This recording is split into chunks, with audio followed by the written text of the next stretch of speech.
By the way, everyone, we're listening to uh, Veronica Johnny's music right now.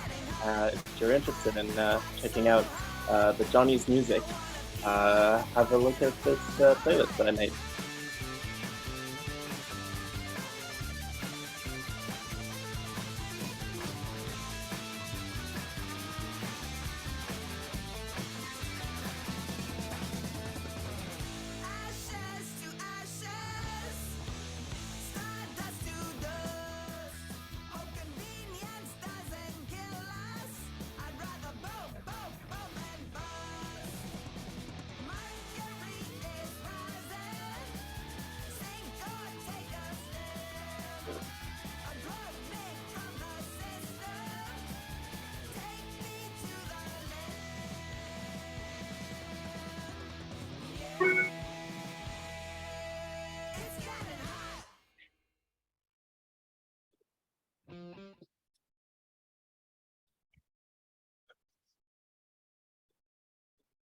Okay. Too quiet.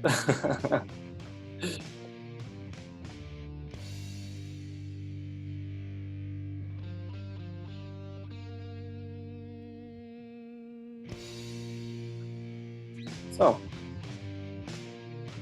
what do we think, Akeem?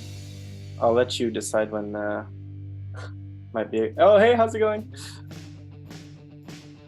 Maybe what we can do is we can wait just a few more minutes and see Sure. if a few more people will come in. I've also sent the link to a few people as well.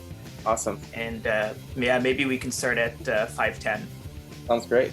Sounds great.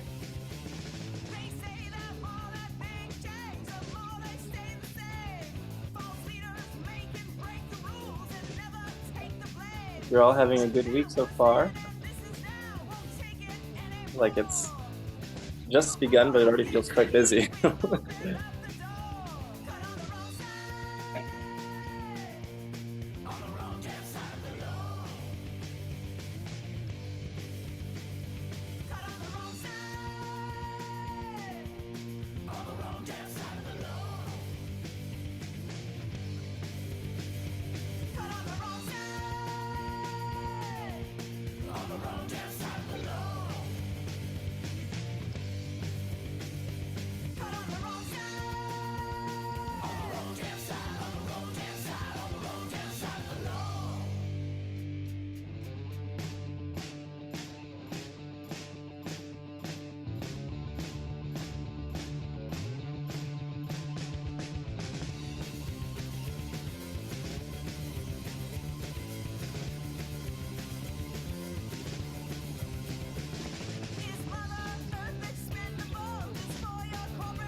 All right. Yeah. Well, I think we can begin now.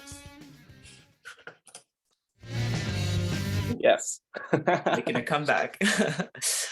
Welcome everyone to the Climate Change and Music Industry panel.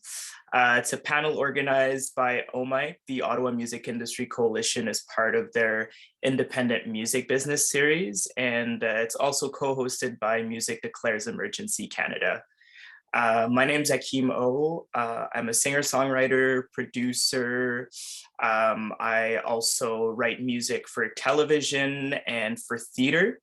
And like many artists, I'm starting to get ready to want to go on tour and to do shows outside of Ottawa.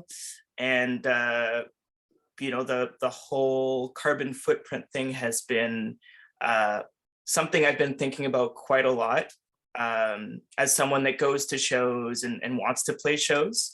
So I thought that it would be important for me to be here today to talk to our panelists. Before we begin, I'd like to acknowledge that we are in the traditional territory of the Algonquin Anishinaabe. So many of the issues we will be discussing today are a direct result of colonialism, and it's still an ongoing driver of the climate crisis.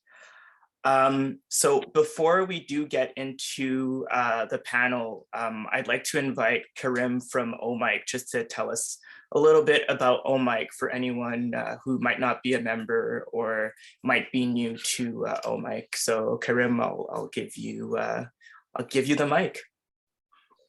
Thank you. Hey, everybody. I recognize a lot of familiar faces and names here, but my name is Karim Rostam. I'm the program coordinator at the Ottawa Music Industry Coalition, and we're so glad to be able to do this. We are hosting the independent music business panels alongside Edwards Creative Law. Byron Pascoe, who's one of the founding members of the IMB, is present in the room tonight.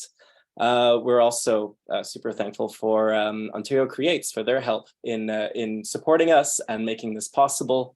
We try to have these happen almost once a month, but for the next few times, I think it's twice a month. We've got another IMB on touring the US coming up very soon on the 28th, I believe.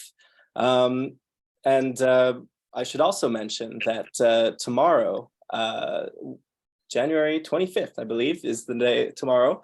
We have a member meetup at our offices here in Ottawa at the Arts Court. We're very glad to finally have an office. I've been working here for like 2.5 years and have not had an actual shared space with my colleagues in all of that time. So very excited. It's going to be a potluck. If you are interested in coming, I will share the Eventbrite link where you can RSVP and get all the info on where to find us. And I'll just, with that, toss it back over to Akeem. Thank you so much for letting me speak here.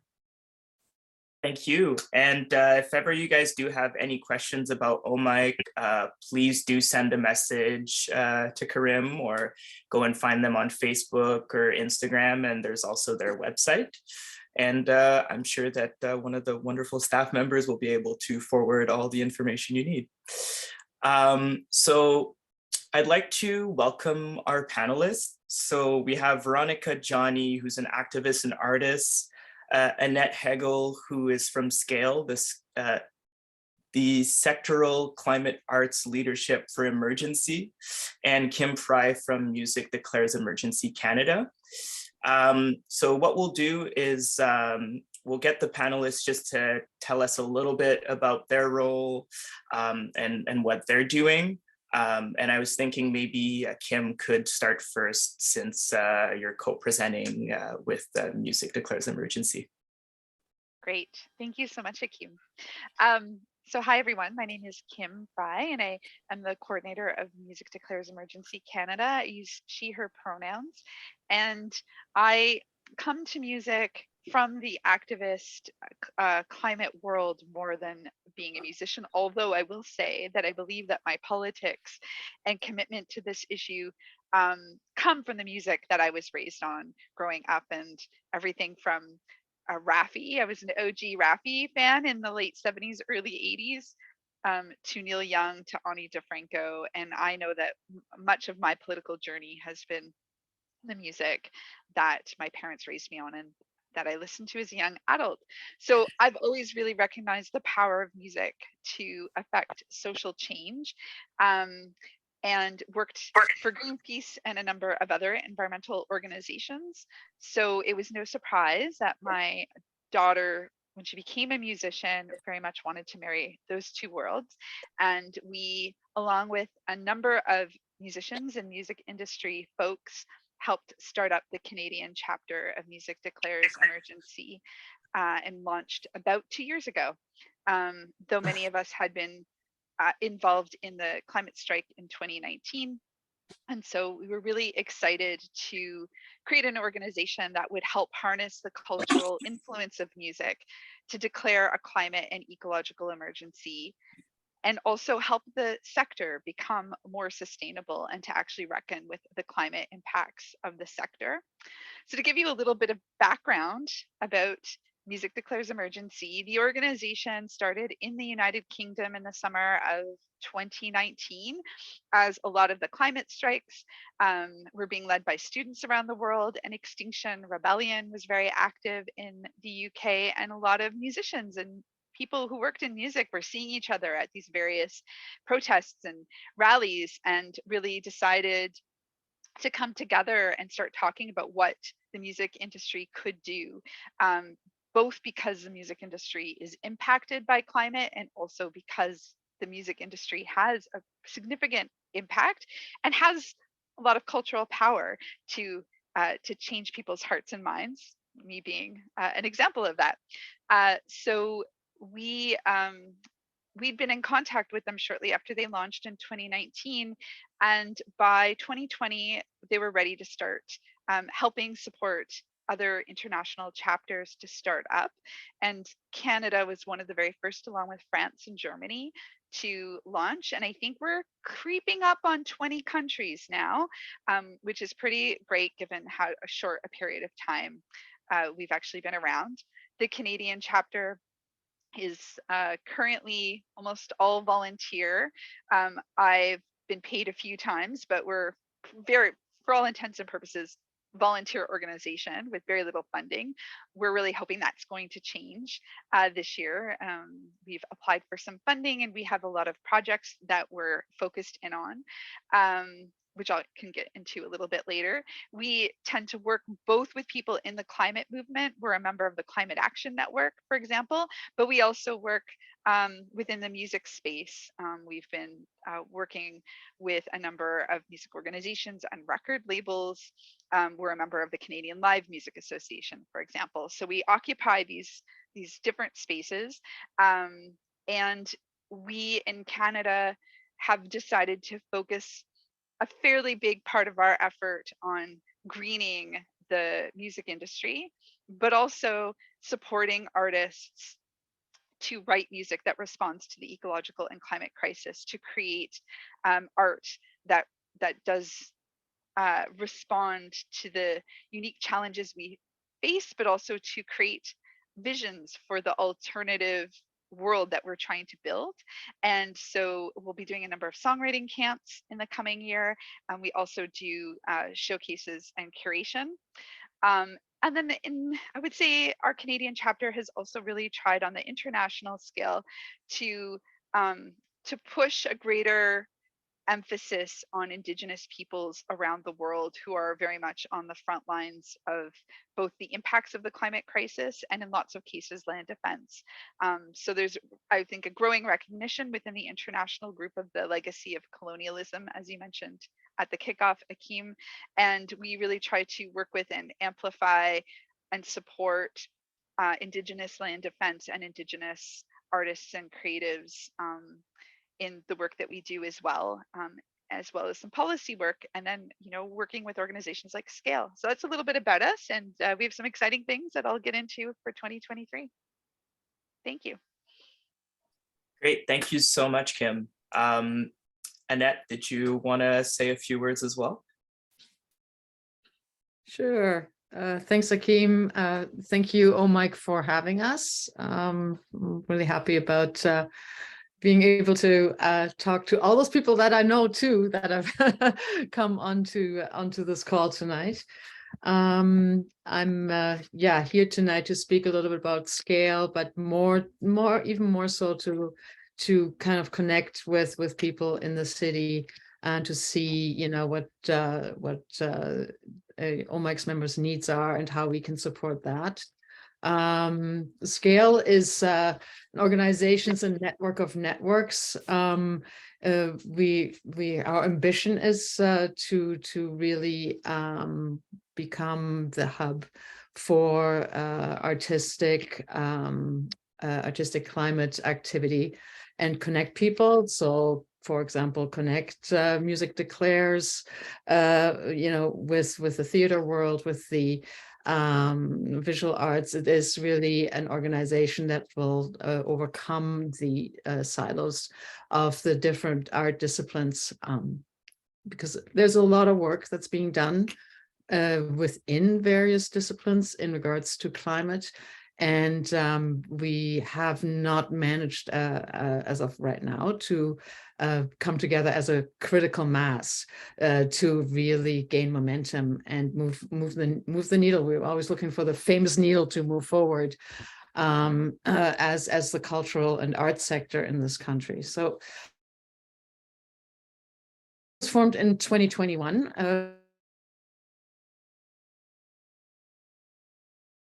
Music Declares. Canada does lag a little bit behind in comparison to many other countries in the world who have had the arts and culture for quite a long time, actually, actively working on initially greening the sector. Julie's Bicycle comes to mind, which is a now very large UK organization that started out within the music industry, specifically the kind of outdoor festival and touring industry, to realize and develop tools for the music industry to reduce carbon footprint. I think we've evolved as a sector over time, even though that greening our industries, and it's across the board, is a really, really important step. But that we are actually moving forward to understanding that we can be a really important part in taking the world's climate anxiety that has made people sick or apathetic, and move that into an inspiration and in a space of imagination where people can actually get beyond the doom and gloom and move forward and see their lives and can imagine their lives in a kind of post-fossil scenario. So the urgency that we've seen in the climate and ecological crisis really demands that arts and culture steps up, and scale is kind of an expression, I guess, of formalizing that as the general sector. And it's really awesome to work, with Music Declares, and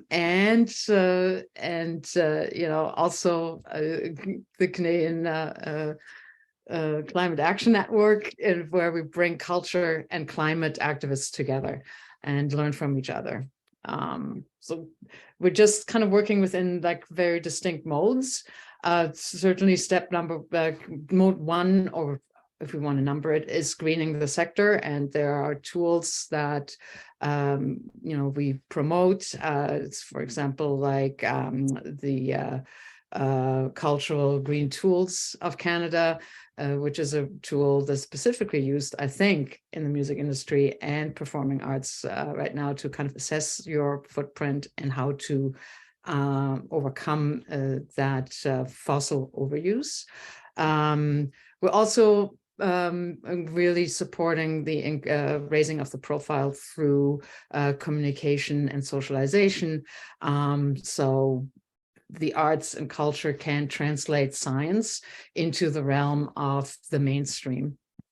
And last but not least, and really the really exciting part, is that idea of reauthoring a world and having a vision and supporting those tools. I'll leave it at that. We have a whole bunch of network tools I can get into later of how you can connect with us. I'm just gonna pop our website link into the chat. Great, thank you so much. And then last but not least, Veronica, who is an activist and an artist. Thank you, Akeem, and thank you everyone for being here. Tanse Nito Tamwak, Veronica Johnny, and Sikasan Mian Nehiao Esqueo. So it's a pleasure and an honor to be here. I am here as an Indigenous artist. I identify as Cree Métis on my mother's side and as Dene First Nations on my father's side. I am a member of the Athabasca Chipewyan First Nation in Fort Chipewyan, Alberta. And I live and work on Manitoulin Island, the territory of the Anishinaabe and Odawa peoples, and very proud and happy to be here. I've sat as the Indigenous advisor on Music Declares Emergency, and am very happy to be here to participate as an artist myself. I have a solo career with Veronica Johnny Music, and I have a rock band with my husband called Johnny's. We were listening to some of the music when we first entered, and some of that music is about climate crisis. Some of it is a lot about having fun, because as Annette said, you know, we have to as well keep our spirits up as we do this work. And so my business is, so my rock band's called the Johnnies. You can find us at the Johnnies Official. And we've been around since 2002 and have quite a few songs about the climate.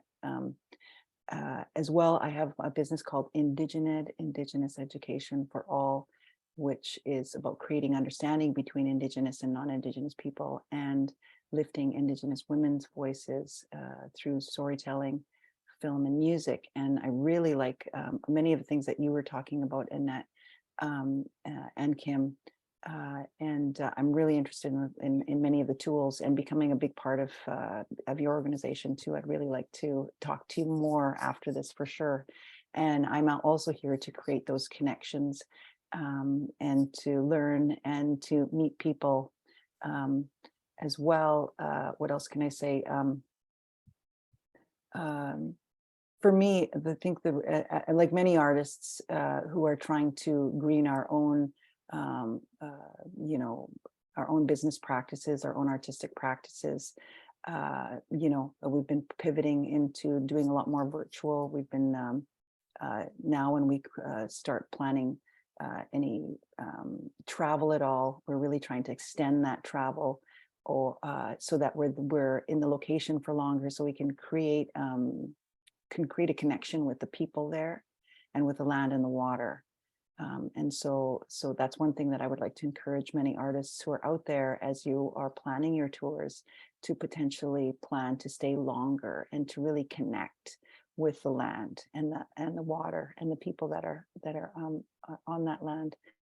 I also want to suggest, as climate, as Music Declares Canada has done, as well, is really involve the Indigenous voice as I'm being involved now, and to value the Indigenous advisors that are brought on board. And when I say value, I mean to pay them for their time. And I know everybody's, you know, a lot of volunteer, and we all do want to do as much work as possible. And there is a lot of volunteering going on, but specifically with Indigenous elders, Indigenous knowledge keepers, Indigenous language holders, that you know, if whenever possible, that you know, that value is shown.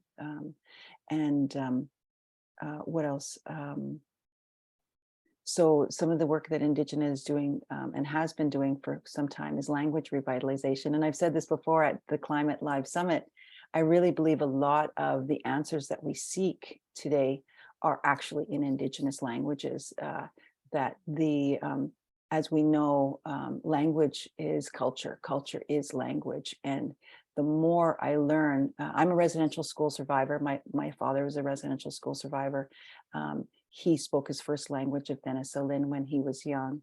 He no longer speaks it now because of his residential school experience. My mother as well was born and raised Cree speaker, Nehiawean speaker. And she still speaks, and she's teaching me now. And so it's really beautiful and fun to be learning the Indigenous language. And I really encourage everyone out there to learn an Indigenous language and to learn about how that can actually help us with the climate emergency, because language will help us change the way we think. As well, I also really encourage everyone to connect with the four elements always, particularly the water, because the water can amplify whatever energy that you're putting out. It can amplify. And lastly, what I want to say is we do a lot of work with youth and women and in Indigenous communities at IndigenEd to help people with mental health.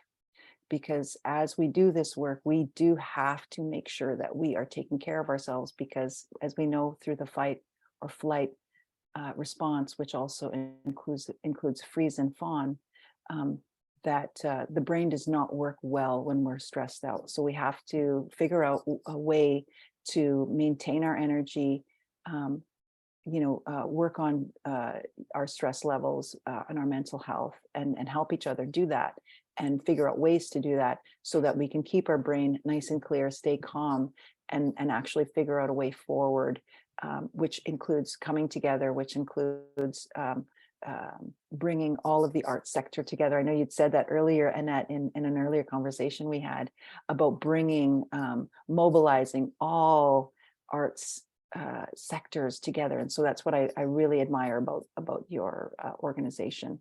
And I'll leave it there. Thank you so much. Hi.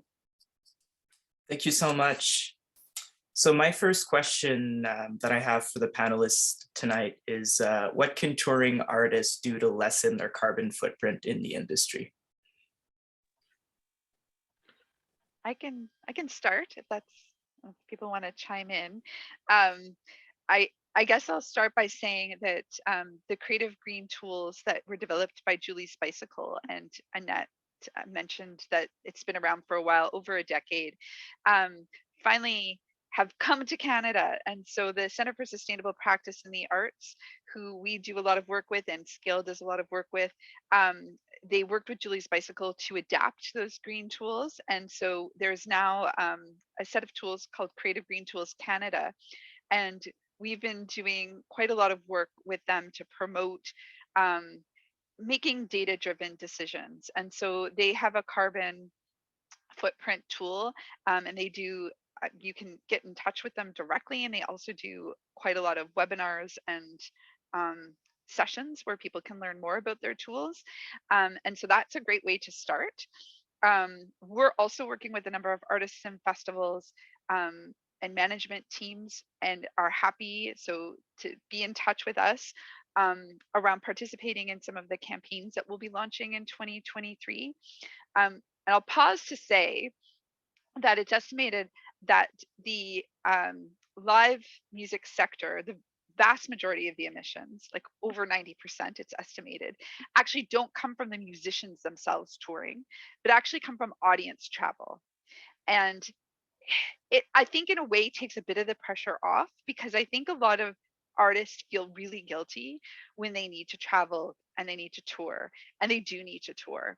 And we're there to help them do it in the most sustainable way possible, both for the planet, but often those decisions make it a more sustainable tour for them as human beings and artists as well. And that can sometimes mean being in a place a little bit longer, slowing down a little bit more. But what we would like to do is to help support artists to participate in a campaign where they're communicating to their fans and audiences that they're making these changes, and they're inviting their fans to make better decisions on how they come to shows. So using public transit, using active transportation, carpooling. And we have a bunch of projects that we're hoping to launch that will help facilitate that. The trick is, of course, that these aren't things that the music industry can control. It involves a whole lot of levels of government. So right now we see in Toronto, for example, a lot of citizen activation around the municipal budget, because that municipal budget involves cutting public transportation drastically, cutting service drastically, raising fares, essentially meaning that fewer people will use public transit. And so as public transit gets gutted by governments who are not seeing the tie-in between public transit or bicycle infrastructure and their commitments to net zero by 2030, there's such a disjunct there. And so we need to have more parts of the music industry actively engaged in lobbying governments, municipal, provincial, federal, that we need massive investments in public transit. We need to be moving towards free public transit, not making it more expensive. And then we can start to also talk about how there's social justice issues involved around, like, who bears the brunt of these cuts to transit. And it's mostly working class, BIPOC communities that are being impacted. And so it's a part of our commitment to climate justice around that. So we really encourage artists to not just think about how they're traveling, but how can they communicate to their audiences and encourage them and create incentives for them to get to their shows in more sustainable ways. And that's really interesting because it actually ties into my next question, which is, so many touring artists like Billie Eilish, Neil Young, Paul McCartney, Coldplay have taken measures to make their tours eco-friendly. So these artists, along with their teams, have developed new methods and new technologies such as kinetic dance floors and stationary bikes that help to power the show. So making the people that travel to the shows also contribute in a better way.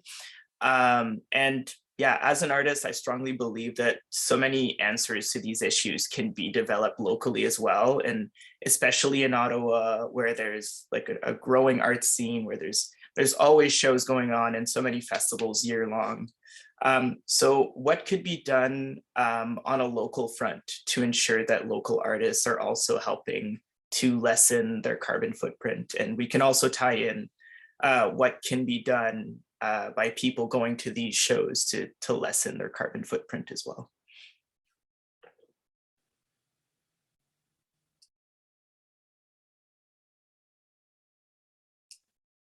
Is there anyone that wants to jump in?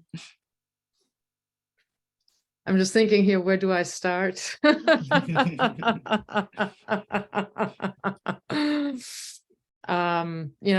think it is actually a lot easier when you're looking at a hyper local music scene to avoid some of the greater pitfalls.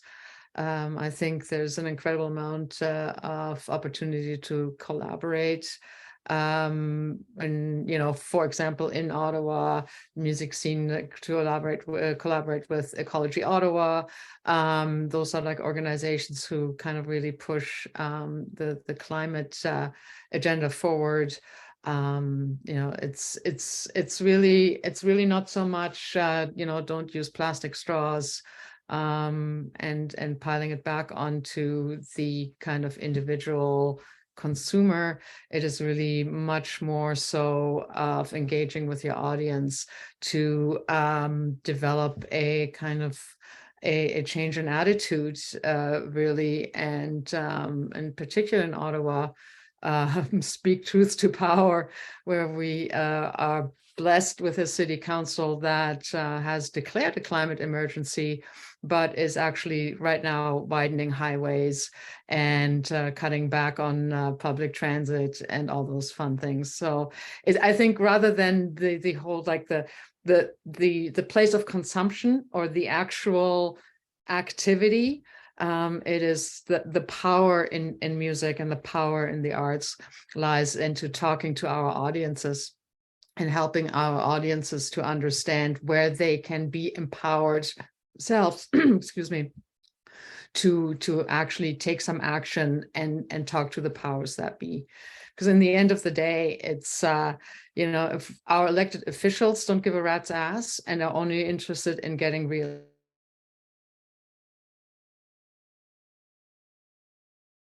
in 4 years, serving the lowest common denominator, which at this point still, sadly, especially in Ottawa, are people who just want to drive everywhere all the time.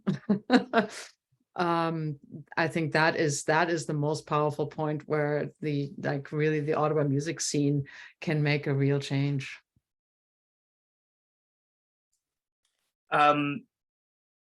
And to also kind of continue to elaborate on that question,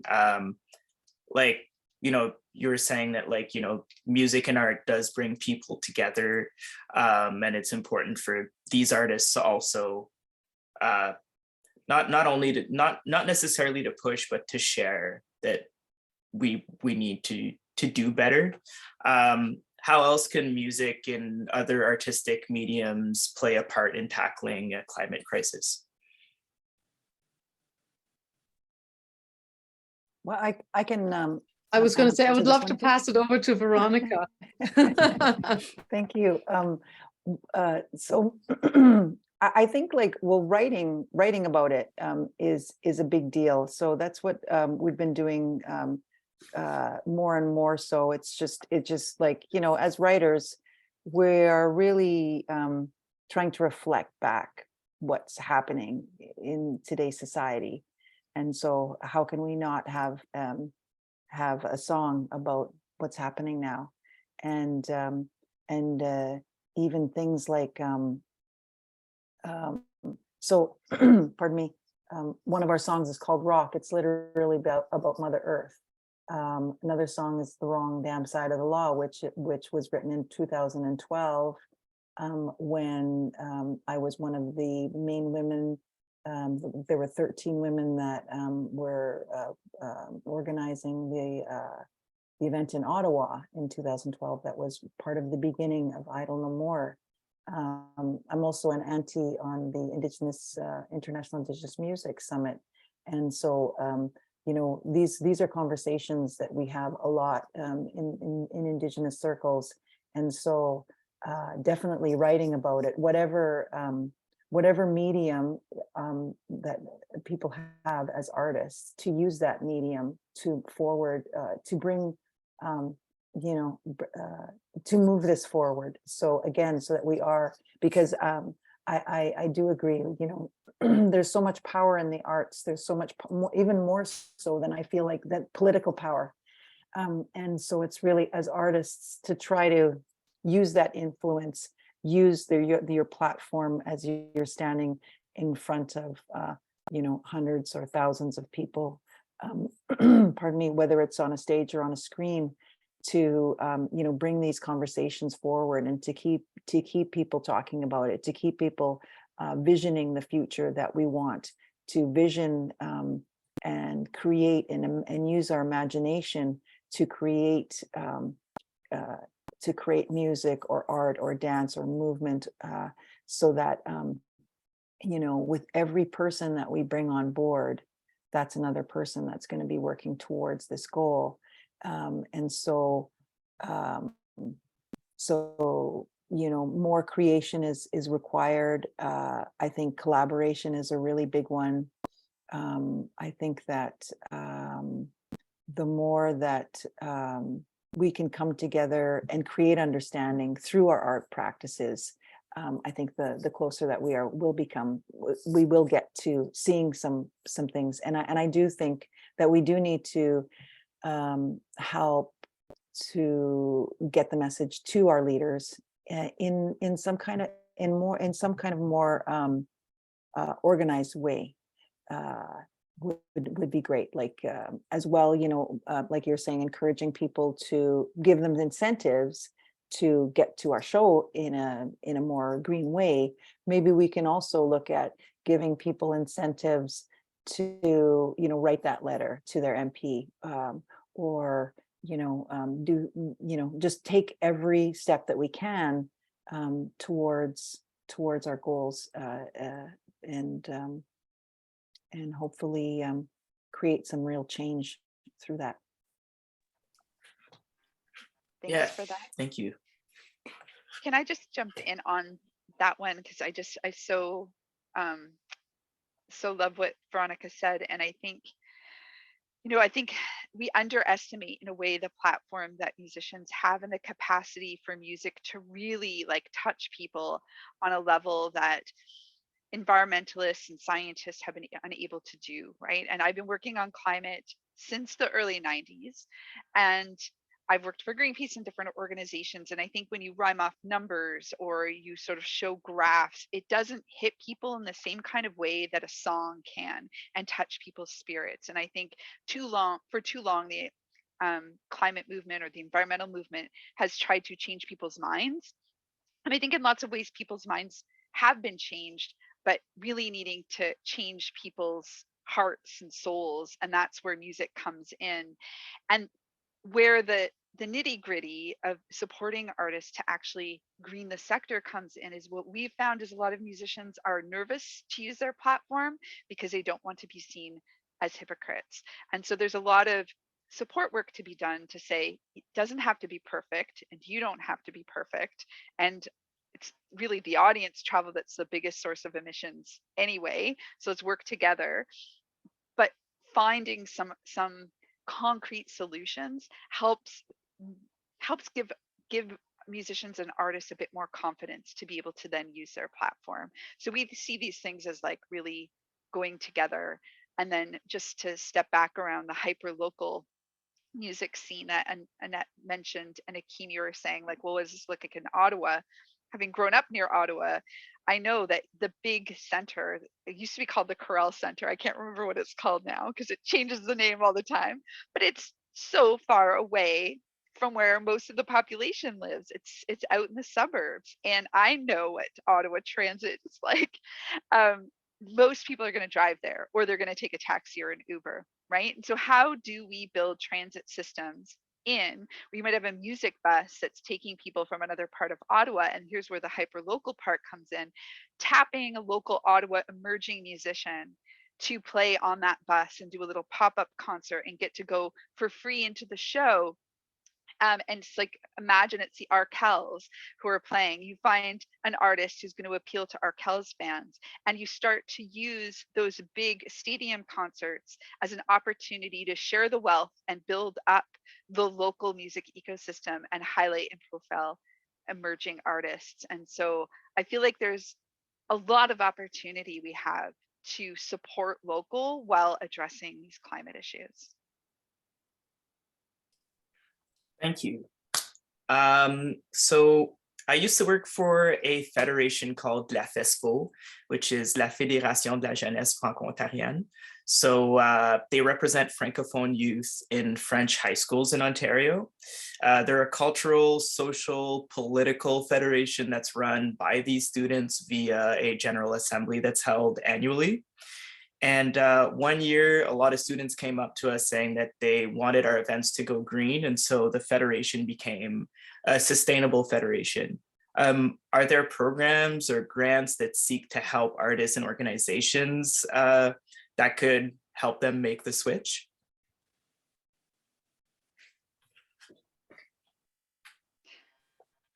I have something to say, but I just spoke, so someone else wants to go.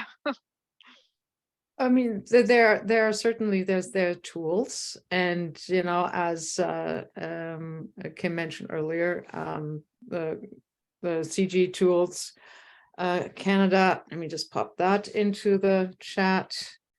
Is something that is really a great tool to start helping you go green. What's it called? Green Stage Ontario is another organization that has been providing like a lot of resources in regards to just like how really to scale down your fossil fuel usage. So there are a whole bunch of those out there that support that kind of work. The granting thing is still a little skinny, in particular if you're looking at individual artists, small bands, things like that.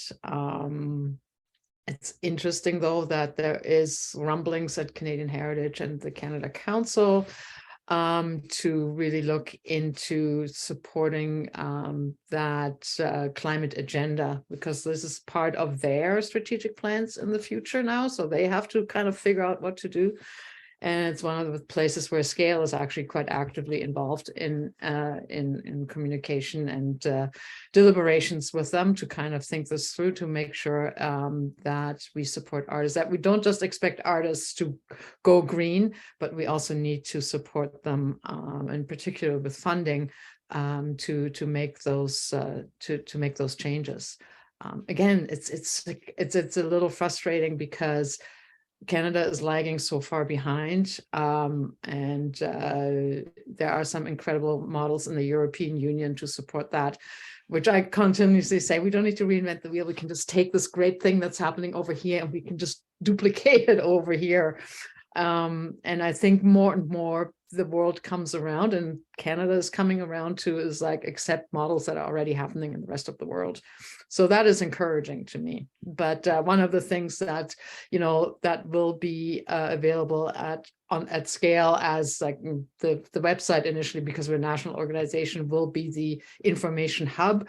Anytime those kind of funding opportunities are coming out, they will be posted there. So this is kind of part of that resource that we're building right now in regards to tools and funding, and also kind of commissioning projects, which is another way for artists to, you know, earn money while they're working within the climate realm. And maybe I'll just jump in to say that in October, we held the first ever Canadian Music Climate Summit, and Veronica was there as a speaker and a performer. And this was the first of its kind. It was a full day conference. And our last session that we held during the daytime was on funders. So we had Carolyn Warren from the Canada Council for the Arts. We had someone from the Ontario Arts Council. We invited a number of federal officials because there is a lot of money that the federal government has said that it has committed to help Canada meet its climate targets.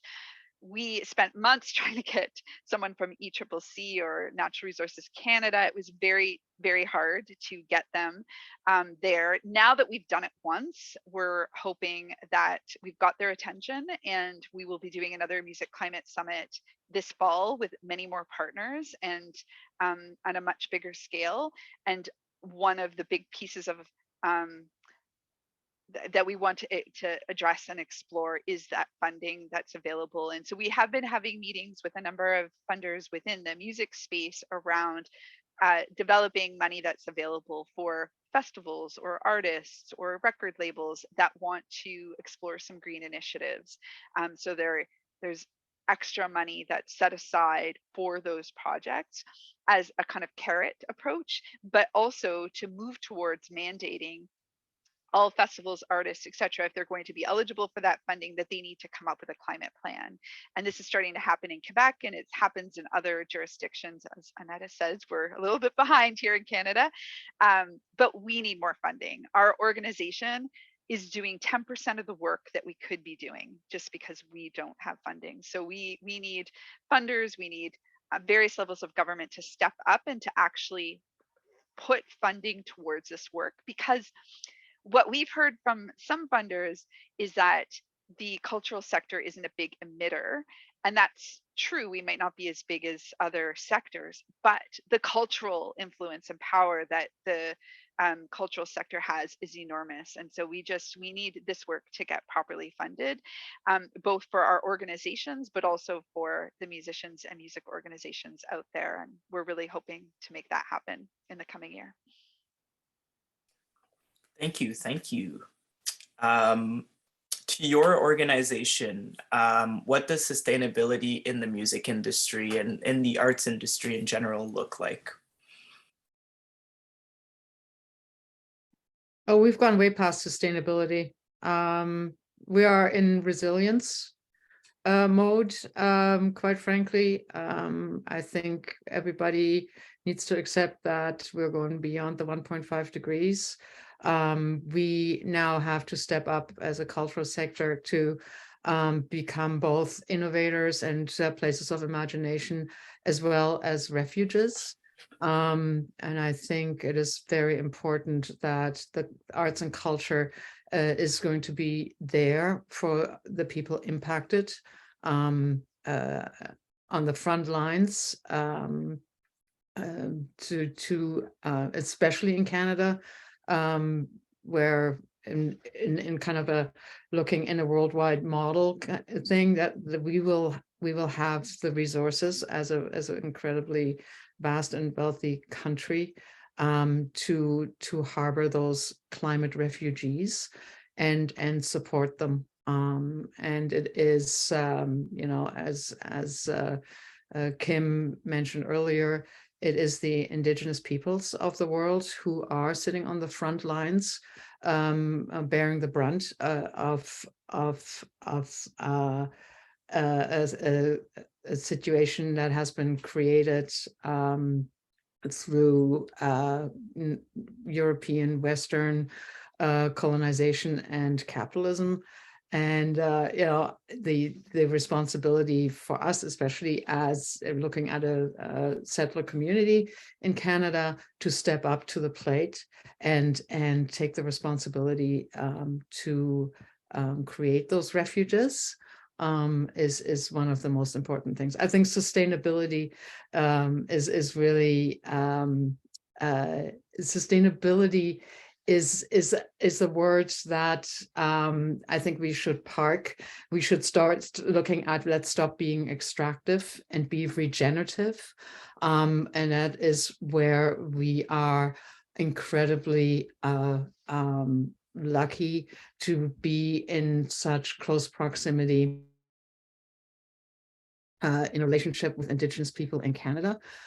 Because Indigenous people in Canada know how to be regenerative and not extractive. And I think we should just kind of sit back and listen very closely and see and learn how that is done. So we can actually, as the people who have, you know, destroyed this place to a large degree, begin some level of remediation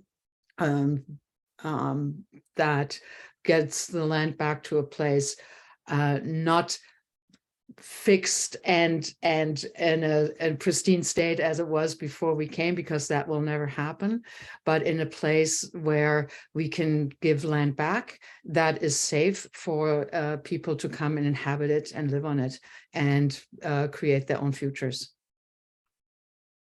Absolutely. Thank you, Annette, for all of that. That was so wonderful. And, you know, that just works perfectly into what I wanted to add, which is land-based schools.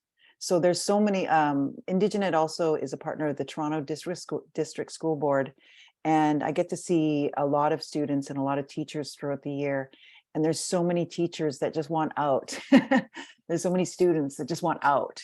And literally, if we started creating land-based schools, and that taught, you know, taught food sovereignty, taught us how to grow our food again, taught us how to you know, survive on the land, live off the land, live in relation to the land.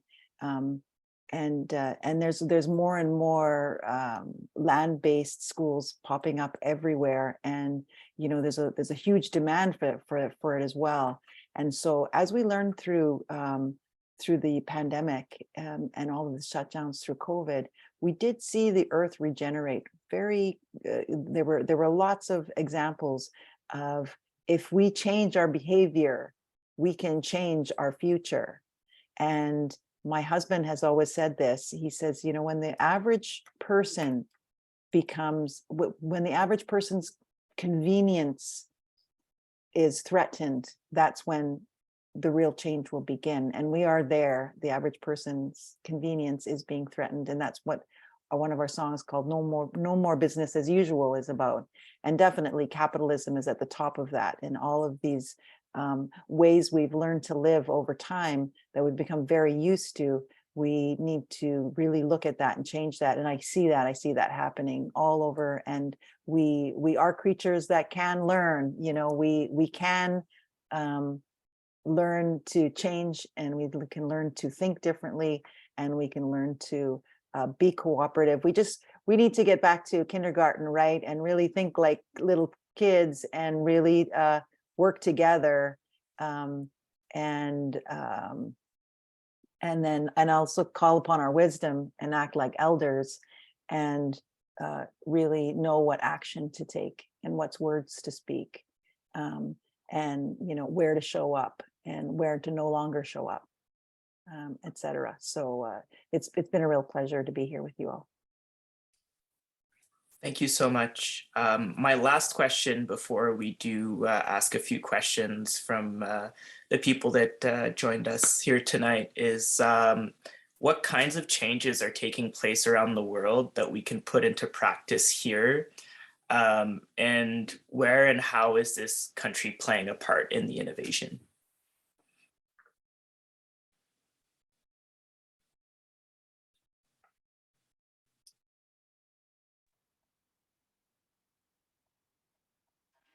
Well, I think we've all talked about how Canada is pretty behind.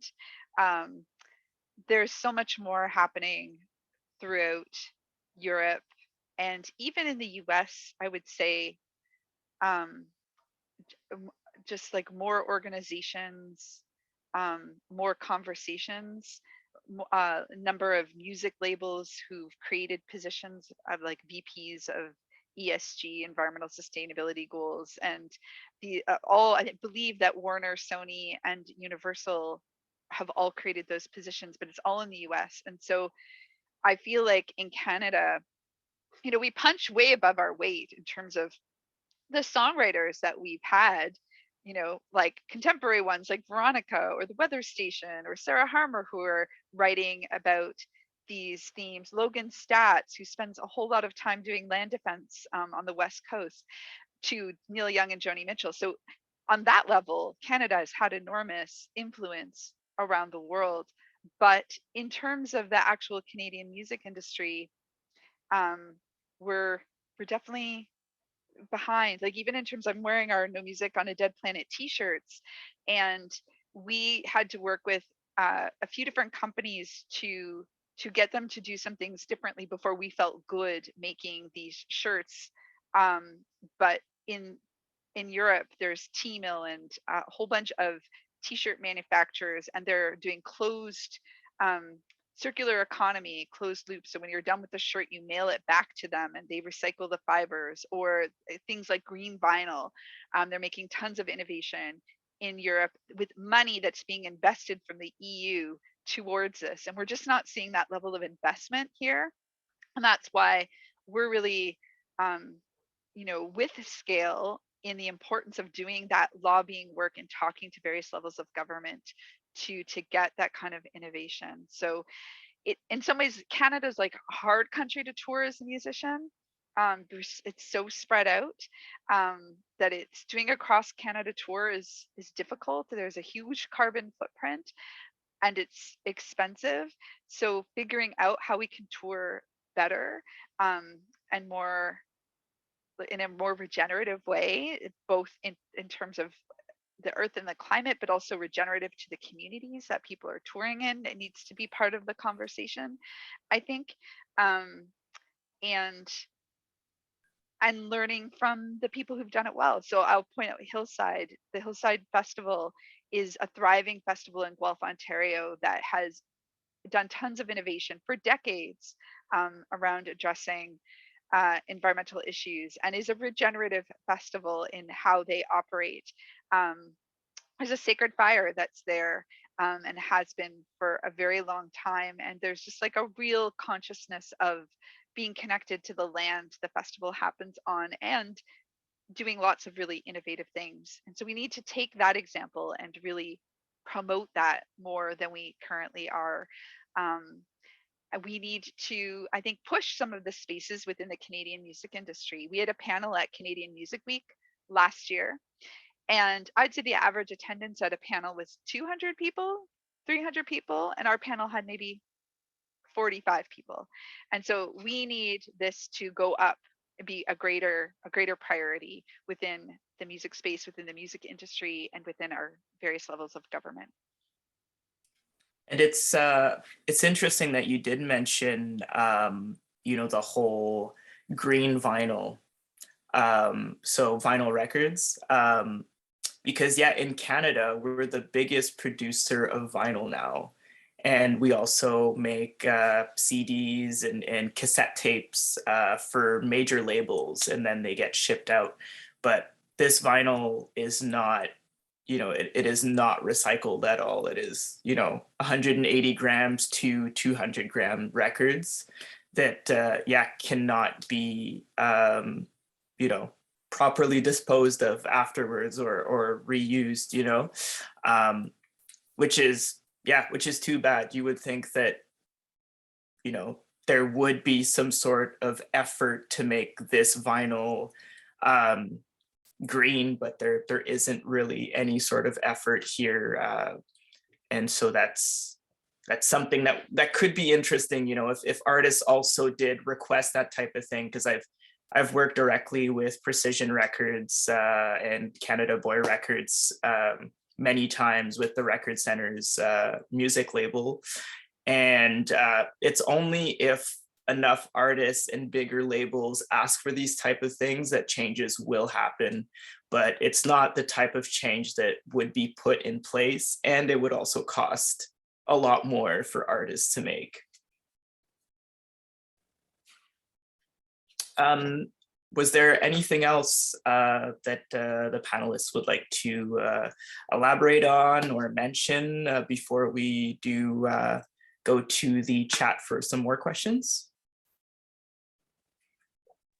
I just love how, we're in conversation here, casually drop examples and case studies of things. And I think, there's an incredible wealth and just, this is 4 of us here who know all these different things. Imagine if there's 200 of us in a room sharing that knowledge, because this is not that it's not happening and nobody's thinking about it. I think this is one thing that from where I sit, my artist colleagues, that is really all we're talking about and have been for the last 5 to 10 years.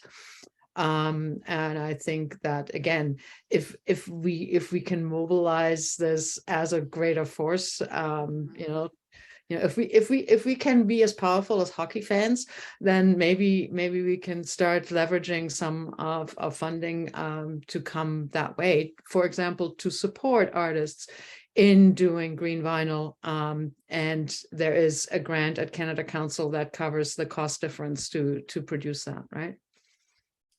I'll also mention one quick thing, just because I'm a bit of a vinyl geek when it comes to that thing.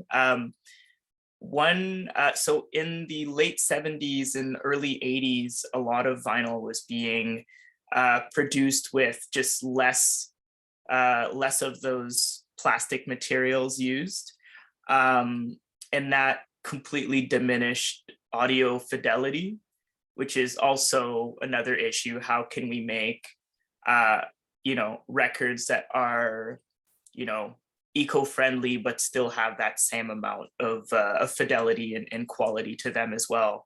And I think that that's also kind of that could also be part of the appeal. If you are getting, you go in, you buy a record, which is way too expensive these days anyway, and it's a green record, and it sounds good, I think that will also attract people, because people will see, oh, I'm somewhat making a bit of a difference by getting this record, and it still sounds as good as a regular record. Yeah. So what we'll do now, well, first of all, I want to thank all of you for answering those questions, and I want to open up I just want to open up the panel to anyone who would like to ask a question. So if you'd like to ask a question, feel free to send it in the chat, and we will answer them.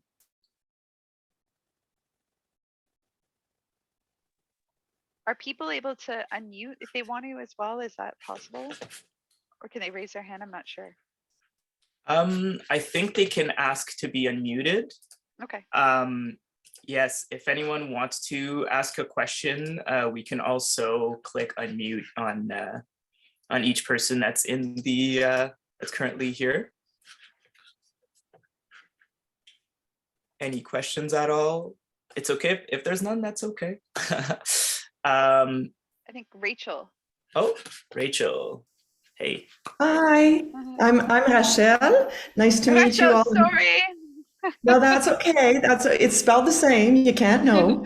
But thank you all for this great information. I really appreciate it. I'm actually in Brazil right now. Speaking of touring, I guess the thing I wanted to raise was I've housed my website on a thing called greengeeks.ca. And I just wondered if there was any discussion around the benefits of using these types of services that actually pay attention to their own carbon footprint, because of course the technology that we use to house our websites is taking up an enormous amount of space, server space and power. So I just thought I'd throw that out there and see where it lands.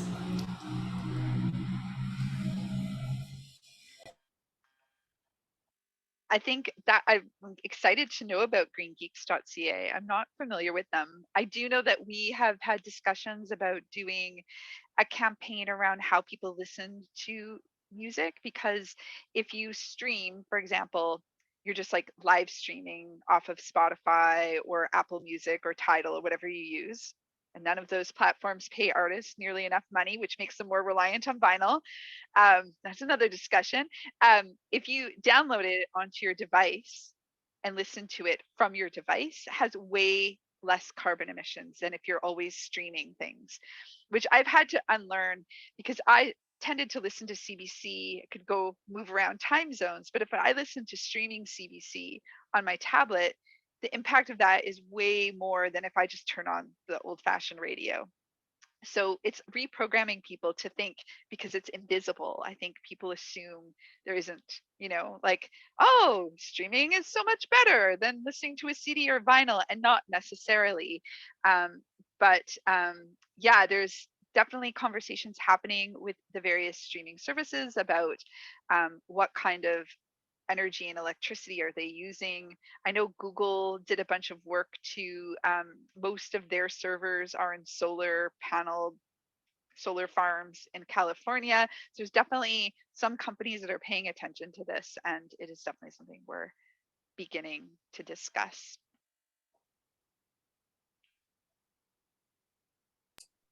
Great. Thank you so much, Rachel. Or thank you so much, Rachel. There was one more question that I just spotted from Byron. It's for Music Declares Emergency. So what are the different ways for anyone to support its efforts? Thank you, Byron.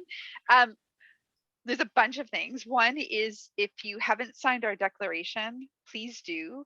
If you go to our website, which I dropped in the chat earlier, you can sign on as a music fan, as a musician, as a music organization, as a business, and you're basically declaring that there is an ecological and climate crisis, which is an important first step. But as was mentioned, City of Ottawa has done that, the federal government's done that, and that doesn't necessarily mean that they're going to do the actions that come with that. And so but what we feel is that that is a good first step, and that opens the door to us to go in and say, okay, you've signed this, or you've signed the Music Climate Pact, which is a pact that a bunch of music companies, record labels signed last December. Where's your action from that, right? It's like it creates a bit more pressure for us to be able to exert on those organizations and companies to actually start meaningfully taking action, and we're starting to see that as well. So those are great ways. We also are a nonprofit organization, so we're always looking for donations. or support in finding funders, we will be doing, to go back to vinyl, we Stars, the indie band from Montreal, are doing the first green vinyl through something called the Naked Record Club, where they've worked with the most sustainable producers of vinyl that are located in the Netherlands. And they've donated 3 of the test pressings to our organization to auction off. So look for details about that auction coming up. And help create more spaces, or if you know music conferences where we can have these conversations. We've been having them across the country this past year, and I feel like it's starting to have a big impact. Just creating spaces to put together panels to have these conversations. We need to have them more often in many more spaces, and we would love to work with anyone to make that happen. Thanks for the great question. All right, did we have any more? Oh, there was, yeah, there's a question. I'm not too sure if we'll be fully able to answer this one, but does anyone have an alternative to cellophane over new CDs?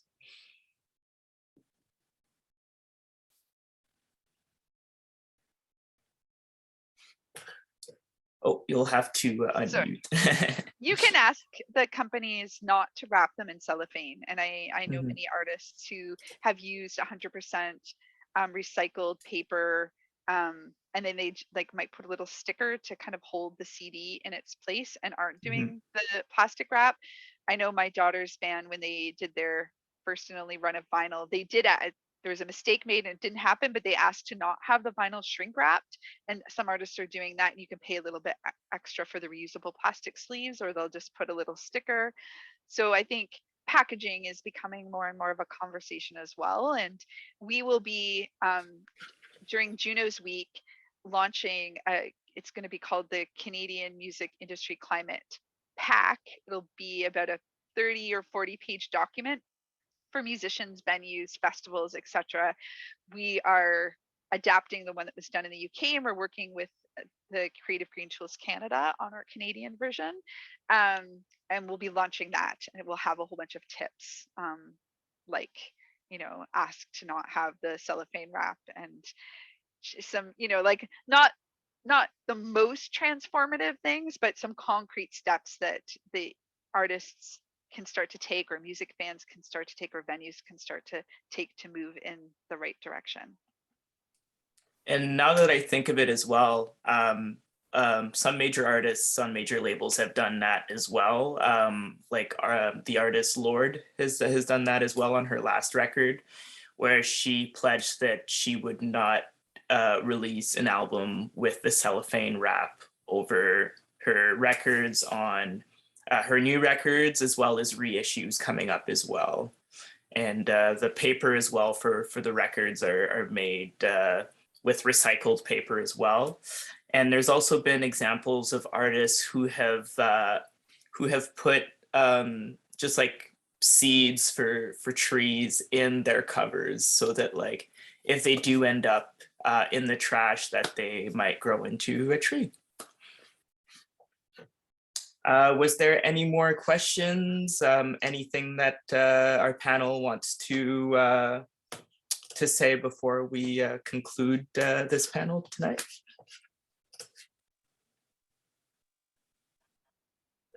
Thank you to Omike and to all the people in Ottawa for engaging in this important conversation. And we really would love to come and have an event where we get to meet everyone in person. We're doing a big campaign throughout the month of April called Turn Up the Volume, and we're hoping to have concerts across the country. Small little ones, could be a house concert. Some are bigger. We're looking at doing an event at a bigger venue in Toronto and here in Halifax, where I live.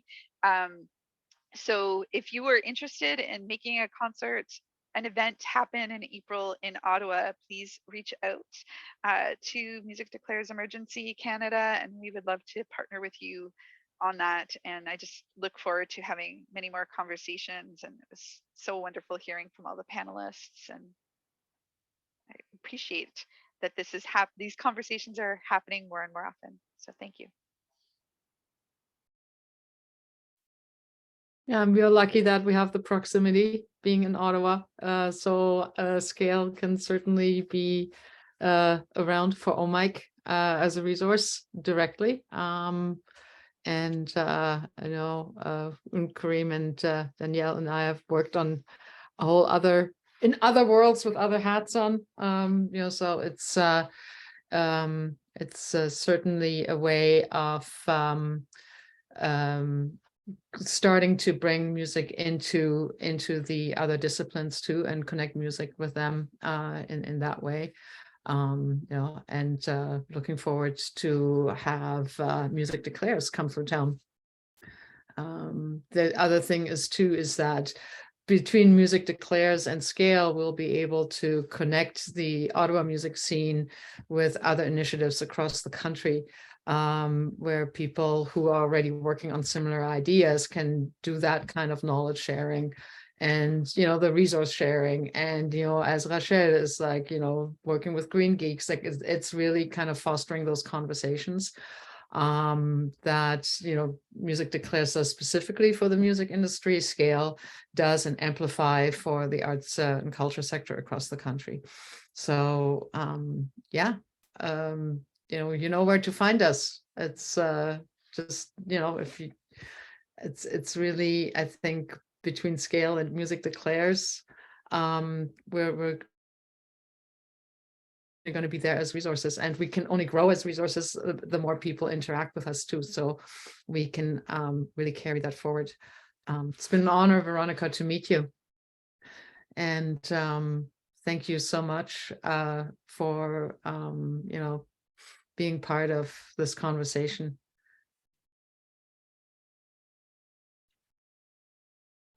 Oh, thank you so much, Annette. I feel the same. It's been an honor to meet you, and it's always lovely to see you, Kim. And it's so good to meet you too, Akeem. You did a great job hosting, and I loved all your questions. And it was so wonderful to meet you. I'd love to continue working with all of your organizations, with OMIC, with Music Declares, and with Scale. And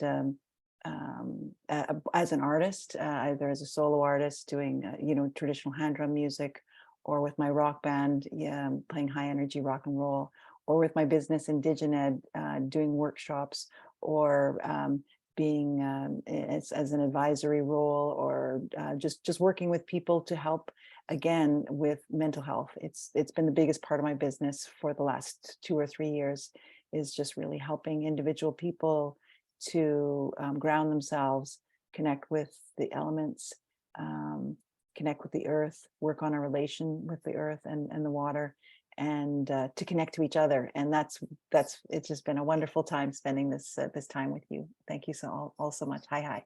So well.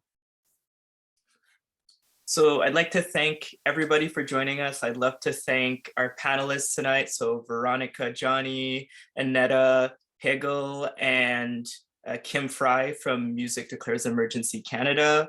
I also want to thank OMIC, and let's continue to have this conversation. And I really look forward to seeing the types of initiatives we can bring to the Ottawa music scene, and also how we can take those ideas and apply them all over the country.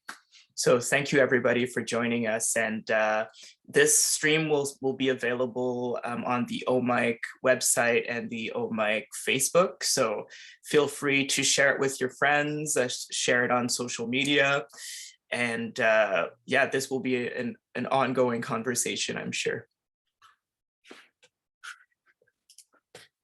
All right, have a great night, everyone. Thank you so much for joining, and let's keep doing it. I think that we can really continue to make a difference, and and bring some new ideas. Thank you. Thanks, Akeem. Bye-bye. Thank you. Thank you, everyone. Thank you.